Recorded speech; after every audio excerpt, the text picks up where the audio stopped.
Warm welcome to everyone from MWC here.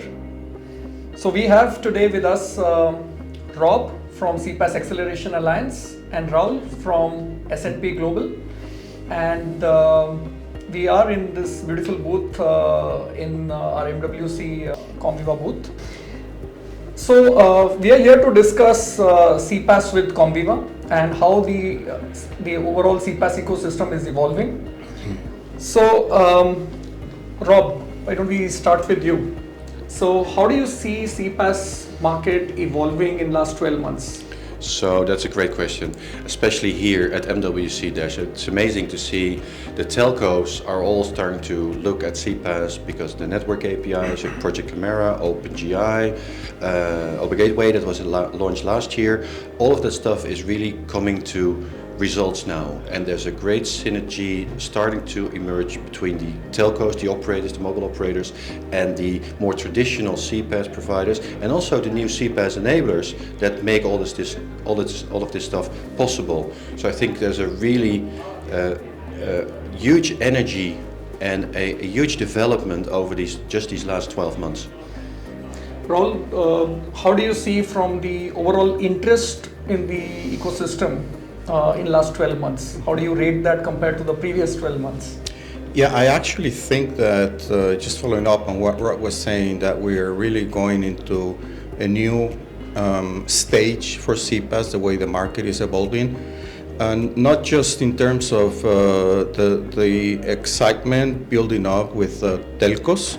It's, I think, what the telcos are doing, which is new and very innovative. Getting down to the network level to augment existing services, existing communication services. That's new, and I think it really opens up new possibilities. So I think it's fair to say that it's a new stage for CPaaS. Thanks. So that interest that you see from, let's say, from a telco perspective, how much of it is really converting into action on ground and realization from telco to actually implement such platforms and monetize? Yeah, that's such a perfect question, because we've been following CPaaS, I think, for like 10 years now, and we have always been talking about the opportunity for telcos, and it always seemed like it was going to happen, and then it didn't. But the changes we have seen over the past year, since last year's Mobile World Congress, and even more the announcements that build up around October, November, up until this week actually, I think there's been just significant strides. So we now see telcos leading the way and more signing up. So I think, yeah, it's happening. We're in that process now. Got it. So Rob, any specific trend that you want to highlight within many things which are happening in the ecosystem? Well, one big trend, of course, is AI, right? Also here. But I think that's a little bit longer term and forward looking. Everybody's happy to be talking about that.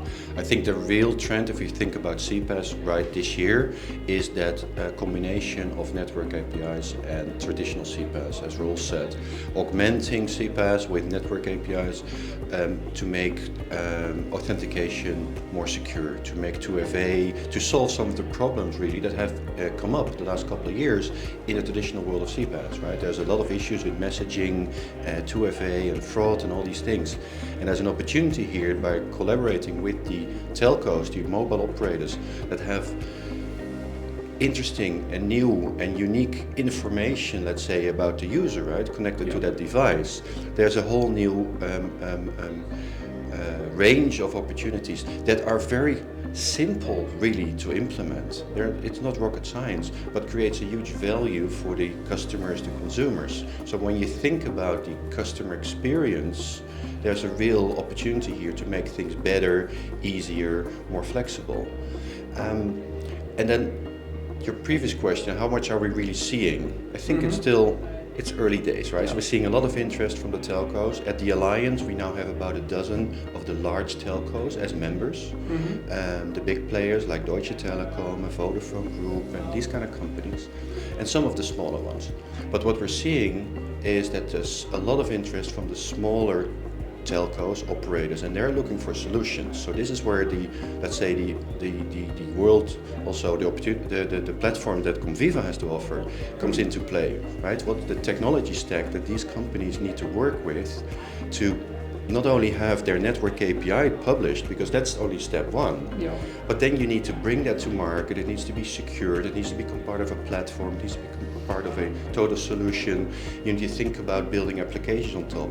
And that's the next step, I think, for many of these operators to look at using those network APIs, putting them in a safe way in the hands of the enterprise customers, building applications and looking for new partnership in this ecosystem. So I think in that sense it's still early days, and this year is going to be very exciting because I'm sure there's a lot of these operators that have invested in this new line of thought and technology that are now looking for results this year, maybe last year, but things really need to accelerate even more. No, you're right. I mean, I think the telcos have invested huge amount of capex in these assets and 5G and network rollouts, but they don't know how to really take the benefit and monetize it. So that's one key theme that I see. AI, of course, I think any booth here without AI doesn't exist, right? If you walk through the aisles of MWC, AI has to be there, right, in every single booth. So. Yeah, but it's still more visionary, right?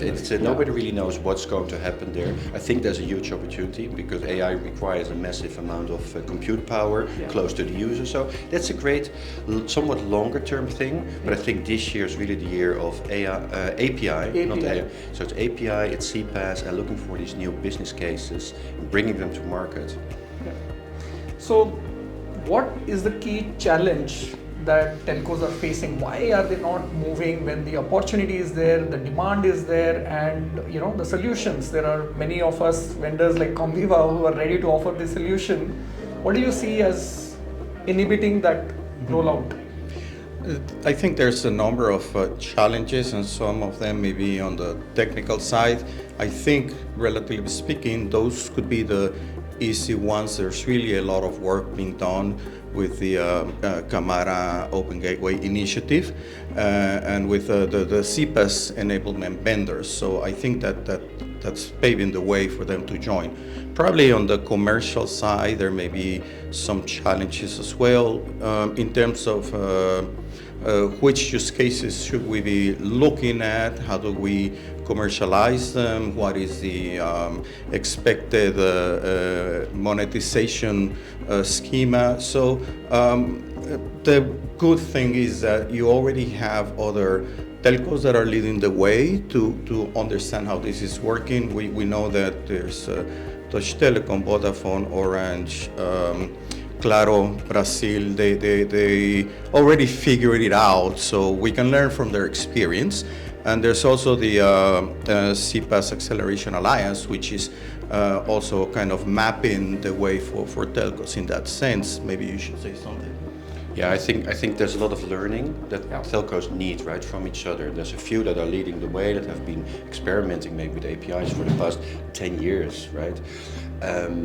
But turning that thinking into actual solutions and practices. So what we're trying to do at the CPaaS Acceleration Alliance is grab those best practices and share them with the larger community. Also get the best practices and use cases from the vendors, the platform vendors such as yourselves, because there's a lot of experience and knowledge there about what's possible. So I think what's key now is really for the whole ecosystem to work together, to learn from each other, to collaborate where they can. And I think that's also interesting this week, more than previous years at Mobile World. This week, everybody talks about collaboration and ecosystem instead of competing. We all see that there's a greater goal to achieve, right? Things longer term, sustainability. We mentioned AI already. All these things are going to change the next 10 years of life and work as we know it, and we all need to work together. And I think that's sort of the energy that's in the air here. And I think that's very exciting. There's so much possible, but we need to educate more, we need to share the best practices more, and we need to make the solutions that exist more easily available also. So we need the platform providers, we need the CPaaS providers, we need the telcos all to come together, we need the analysts to shed some light on where things are going and working. All that knowledge together, I think. So I think clearly working in silos has not worked in last 2 decades, right? And the opportunity has been taken by some of the communication, cloud providers, aggregators who have been able to tap into that white space. And collaboration is a keyword that I take away from this learning, and I think CPaaS Acceleration Alliance is a perfect spot to be, to have that shared learning, that space where we can all come together. Great. So now looking at what will we see as a future of CPaaS, what do you think when we meet next year, right, in MWC, we'll be discussing like what's the CPaaS, maybe if you may call it 3.0, look like?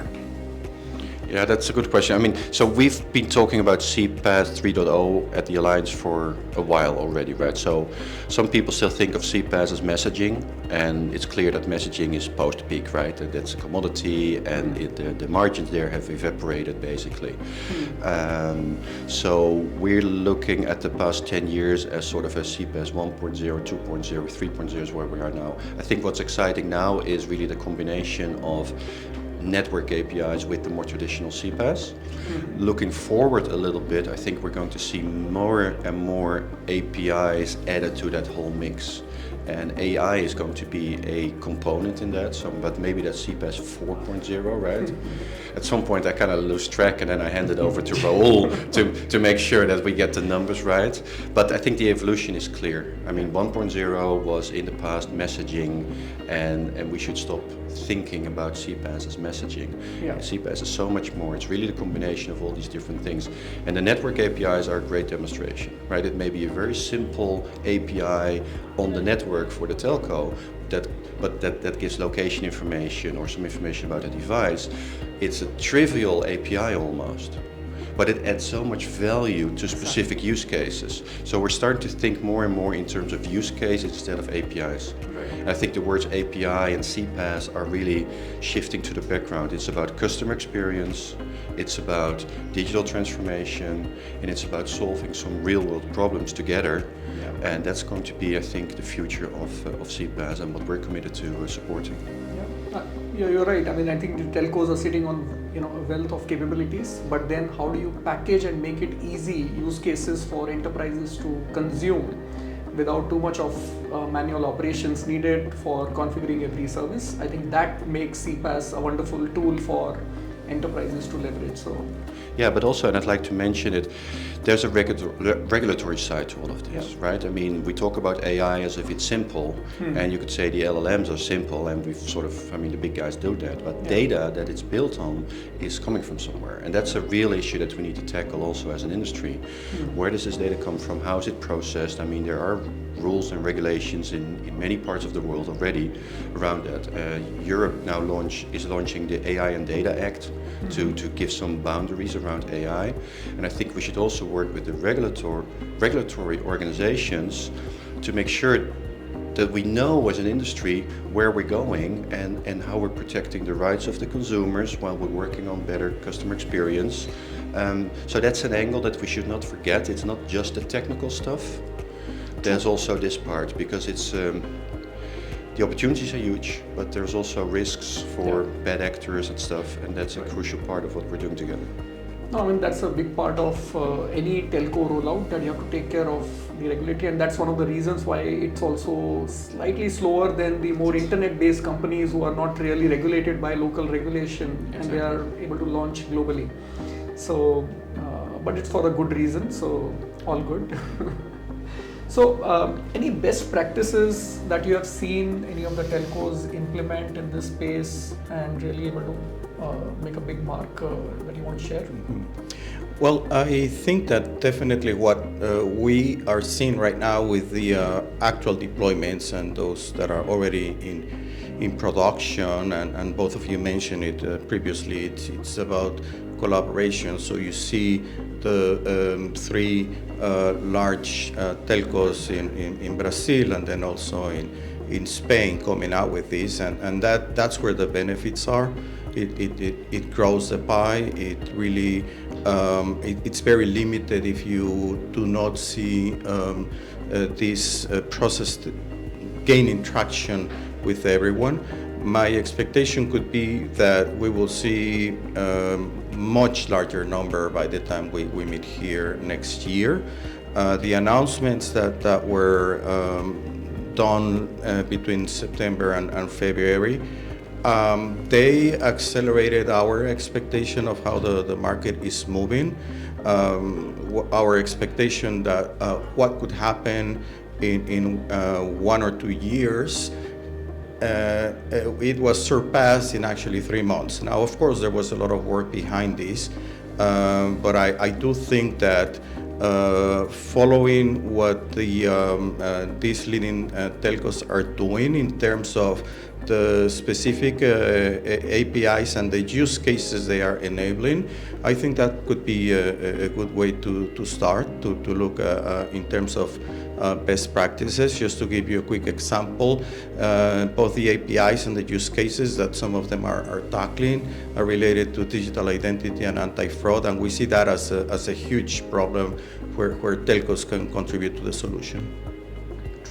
Anything concluding remarks, Rob, you would want to add? No, I think that's true, and as I said earlier, I mean, it may be a very small addition from the telco, but with huge value, and clearly we have that on the digital identity and fraud issues that are a problem in society.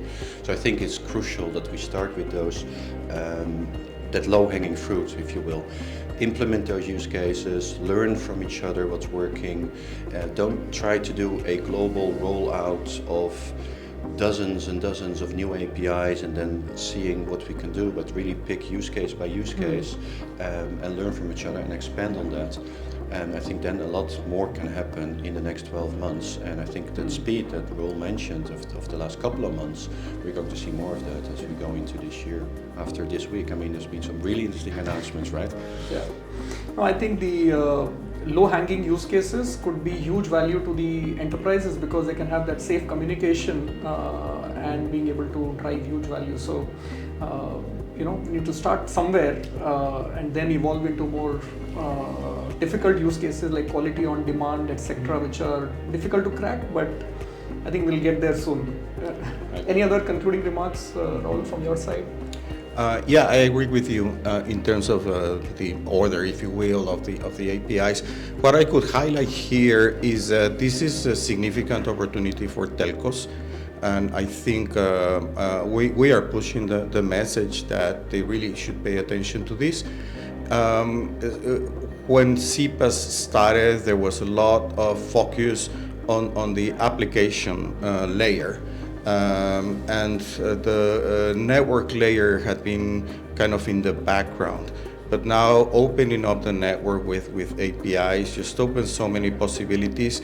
And honestly, that is the role of the telcos to take and run with it. So I really hope that list continues to grow and continues to grow fast. Yeah. So we really look forward to 2024 as a year of transformation.